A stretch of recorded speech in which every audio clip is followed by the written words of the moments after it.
दरवाज़ा खुला। जिसने दरवाज़ा खोला उसे देखकर चंद्रम हैरान रह गया। वह अपने आने की वजह भूल गया था।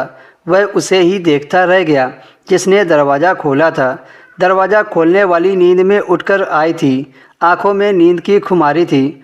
उसके अंदर के बलून साफ दिख रहे थे क्योंकि उस वक्त साड़ी का पल्लू नीचे गिरा था और वो अपना पल्लू हाथ से ठीक करने की कोशिश कर रही थी। इसी दौरान चंद्रम को उसकी नाभि दिख गई थी। उसकी पतली कमर मानो रस से भरी थी, जैसे गन्ने के अंदर रस होता है। थोड़ी देर में चंद्रम संभल गया, मगर आंखों के सामने खुली पड़ी खूबसूरती को देखे बिना कैसे छोड़ दे। चंद्रम 25 साल का हट्टा कट्टा जवान आदमी था और वह अभी तक कुंवारा था।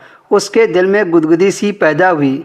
वह साड़ी का पल्लू कंधे पर डालते हुए बोली, आइए आप अंदर आइए। इतना कहकर वह पलटकर आगे बढ़ी। पीछे से वह पूरी खूबसूरत लग रही थी। उसकी पीठ आधी से ज़्यादा खुली थी और उसकी चाल में मादकता थी जिसने चंद्रम को और लुभा दिया था। उस औरत को देखने में खोया चंद्रम बड़ी मुश्किल से आकर सोफे पर बैठा। उसका गला सूखा जा रहा था। उसने बहुत कोशिश के बाद कहा, मैडम यह ब्रीफकेस सेठ जी ने आपको देने को कहा है। चंद्रम ने ब्रीफकेस को आगे बढ़ाया। आप इसे मेज पर रख दीजिए। आप तेज़ धूप में आए हैं, थोड़ा ठंडा हो जाए।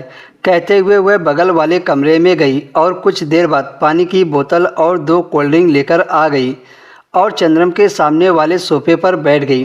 चंद्रम पानी की बोतल उठाकर सारा पानी गटागट पी गया।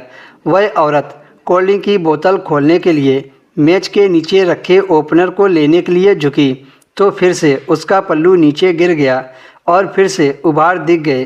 चंद्रम की नज़र फिर से वहीं पर टिक गई।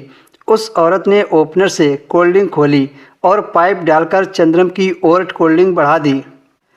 चंद्रम ने बोतल पकड़ी तो उसकी उंगली उस औरत की उंगली से छू गई। चंद्रम को जैसे करंट सा लगा। उस औरत के जादू और मादकता ने चंद्रम को घायल कर दिया। वह खुद को काबू में न रख सका और उस औरत यानी कि अपनी सेठानी से लिपट गया और अपनी सेठानी को संबंध बनाने के लिए मनाने लगा। पहले तो सेठानी ने चंद्रम को साफ साफ मना कर दिया, पर जब चंद्रम ने सेठानी को काफ़ी देर तक नहीं छोड़ा और उसे यहाँ वहाँ चूमता रहा तो सेठानी भी अपने आपा से बाहर हो गई और चंद्रम की बात को टाल ना सकी।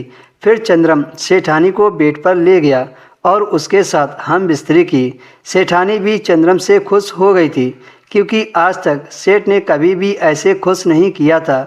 अब चंद्रम को सेठ जब भी अपने घर काम से भेजता तो चंद्रम अपनी सेठानी से हम बिस्तरी करता। दोस्तों, छोटी सी कहानी अगर आपको पसंद आई हो तो वीडियो को लाइक कर दीजिए और हमारे चैनल को सब्सक्राइब कर लीजिए।